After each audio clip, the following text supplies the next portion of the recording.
اللہ تعالیٰ بندے کو جلدی سزا نہیں دیتا، بلکہ قرآن مجید میں ایک جگہ رب کریم اس طرح بھی فرماتا ہے کہ جب بندے مجھے بھول جاتے ہیں تو میں ان کے لیے نعمتوں کے دروازے کھول دیتا ہوں۔ بندہ سمجھتا ہے کہ میں کچھ تو ہے نا کہ میرے اندر کہ میں جدھر جاتا ہوں خیر ہی خیر ہو جاتی ہے، وہ سمجھتا ہے کہ میری عقل ہے، حالانکہ اللہ اسے ڈھیل دیتا ہے۔ اللہ اسے ڈھیل دیتا ہے۔ گناہوں کی سزا کے 3 طریقے ہیں۔ ایک ہے متنبع کرنا، تنبیہ کرتا ہے اللہ، بندہ متنبع ہو جاتا ہے، یہ اللہ کا بہت بڑا احسان ہوتا ہے۔ ایک ہوتا ہے مہلت دینا، اور ایک تیسرا ہوتا ہے اللہ خفیہ تدبیر کرتا ہے۔ تھوڑا سا سمجھیے گا، انسان پر کوئی آزمائش آئی، فوراً اس کی چھٹی اس نے کہا کہ وہ فلان جگہ غلطی کی تھی تب ایسا ہوا ہے۔ ہوتا ہے نا کئی دفعہ آواز آتی ہے نا اندر سے، چلیں بول دیں کچھ نہیں ہوتا آپ کو، اللہ جانتا ہے یہاں کوئی کچھ نہیں کہے گا آپ کو، اور ہماری تو ویڈیو بھی نہیں گھومتی، یعنی خبر بھی نہیں ہو کہ کس نے ہاں کر دی کس نے نہ کر دی۔ آپ بغیر ٹینشن کے بات چیت کریں، آج کچھ نہیں ہوتا انشاءاللہ تعالی۔ آتی ہے اندر سے آواز؟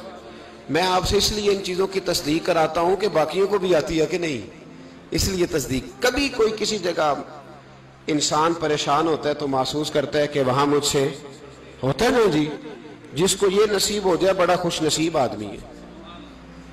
حضرت مولا علی فرماتے ہیں اگر تجھے دنیا میں سزا مل گئی تو بچ گیا ہے، سمجھ پھر اللہ کرم کرے گا، آخرت میں سزا نہیں دے گا۔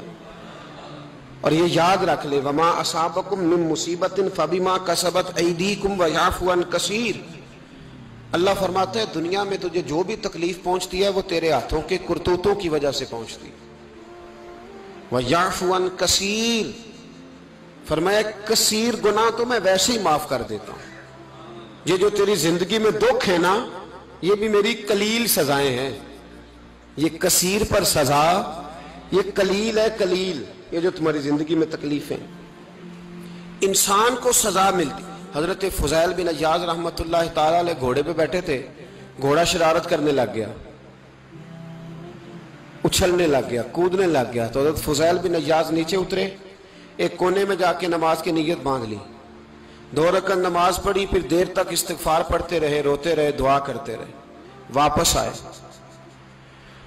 خادم عرض کرنے لگے حضور سمجھ نہیں آئی، گھوڑے نے تھوڑی سی شرارت کی، وہ بدکا ہے، آپ نے اس کو چھوڑا ہے اور چھوڑ کر کے آپ نماز میں لگ گئے۔ تو حضرت فضیل بن عیاض فرمانے لگے جب بندہ اللہ کی نافرمانی کرتا ہے نا تو جو چیزیں اس کی فرما بردار ہوتی ہیں وہ اس کی نافرمانی کرنے لگ جاتی۔ تو مجھے محسوس ہوا تھا کہ میں نے کہیں اللہ کی نافرمانی کی ہے، اس لیے ایسا ہوا ہے کہ میرے گھوڑے نے میری، تو میں توبہ کرنے لگا ہوں، اور اب دیکھتا ہوں بیٹھ کے بھلا کیا ہوتا ہے۔ میں نے سچی توبہ، حالانکہ مجھے یاد نہیں کہ میں کہاں بولا، پر کھری اور سچی توبہ کی۔ دوبارہ گھوڑے پہ بیٹھے تو گھوڑا بالکل صحیح ہو کے ساتھ چلنے لگ گیا۔ میرے بھائی جب یہ تنبیہ ہے اللہ کی طرف سے، یہ متنبع کیا جاتا ہے کہ تو بعد آ جا۔ بہت ساری جگہوں پہ انسان کو وقتی طور پر اگر سزا مل جائے، نبی پاک علیہ السلام کی خدمت میں ایک صحابی آئے، بات مضبوط کر دوں، واقعہ سنایا ہے نا تو کچھ لوگ سمجھتے ہیں کہ یہ واقعہ ہے، تو میں ایک حدیث پاک امام بہقی کی لکھی ہوئی عرض کرتا ہوں۔ نبی پاک علیہ السلام کے ایک صحابی آئے اور ان کا سر پھٹا ہوا تھا،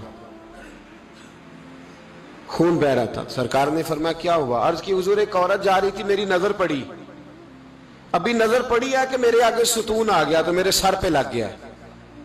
نبی پاک صلی اللہ علیہ وسلم نے فرمایا تیرے لیے خوشخبری ہے، اگر دنیا میں تیری غلطی کی تجھے سزا ملی ہے تو پھر رب تجھے قیامت میں سزا نہیں دے گا، پھر اللہ قیامت میں سزا۔ بعض گناہ ایسے ہیں جن کی یہاں بھی سزا ملے گی اور وہاں بھی ملے، لیکن میرے بھائی پہلی بات یہ ہے کہ اللہ تعالیٰ اس غلطی کی یہی سزا دے لے، اور دعا فرمائے اللہ تبارک و تعالیٰ یہاں بھی معافی عطا فرمائے، وہاں بھی معافی عطا فرمائے، اللہ درگزر ہی فرمائے۔ لیکن میرے بھائی ایک تو یہ سزا، ایک سزا یہ ہوتی ہے کہ انسان جب گناہ کرنے لگتا ہے تو اللہ نعمتوں کے دروازے کھولتا ہے، مہلت دیتا ہے۔ 500 سال تک فرعون کو مہلت دی۔ کتنے؟ یہاں جو 5 سال حکومت کر لیتا ہے وہ کہتا ہے سب سے قابل میں ہی ہوں، مجھے مہلت جو ملی ہوئی ہے۔ 500 سال مہلت دی اللہ تعالیٰ نے، اور فرعون کی قوم پر پتہ عذاب کس طرح کے آئے تھے؟ ٹڈیاں مسلط کر دی اللہ نے۔ یہ گھومتی نہیں چھوٹی سی، ہم اپنی زبان میں اس کو کچھ لوگ مختلف ناموں سے یاد کرتے ہیں، کوئی مکڑی کہتا ہے، کوئی کچھ کہتا ہے، مسلط کر دی، جاتی نہیں۔ ان پر بنی اسرائیل کے ان مقابل جو فرعون کی قوم تھی، ان پر الزام اس طرح کا عذاب آیا کہ مینڈک مسلط کر دی اللہ تعالیٰ۔ برتن کھولتے تھے، اندر مینڈک نکلتا تھا، دنیا کی ہر دوائی استعمال کرتے تھے لیکن مینڈک نکل آتا تھا۔ تھوڑا سا سمجھا کریں چیزوں کو، ہمارے رنگ نہیں زیادہ گورے کہ ہم پر عذاب نہیں آتا۔ کوئی بہت زیادہ اللہ تعالیٰ معاف فرمائے دولت نہیں جمع کرا بیٹھے شاہی خزانے میں کہ ہم سے پوچھا نہیں جائے گا۔ یہ مہلت ہے، مہلت کو مہلت سمجھو۔ پھر جب پکڑ آتی ہے نا اللہ کریم کی، میں نے دیکھا ہے کروڑوں روپیہ، 6 اولادیں۔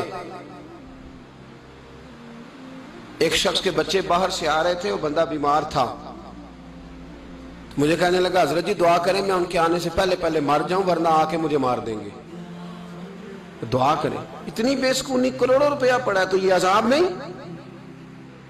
کوئی ضروری ہے کہ پتھر ہی برسیں گے تو سمجھ آئے گی؟ یہ جو سگا بیٹا بوڑھے باپ کے قریب سے گزر جاتا ہے، سلام نہیں لیتا تو اس کو عذاب نہیں سمجھتے؟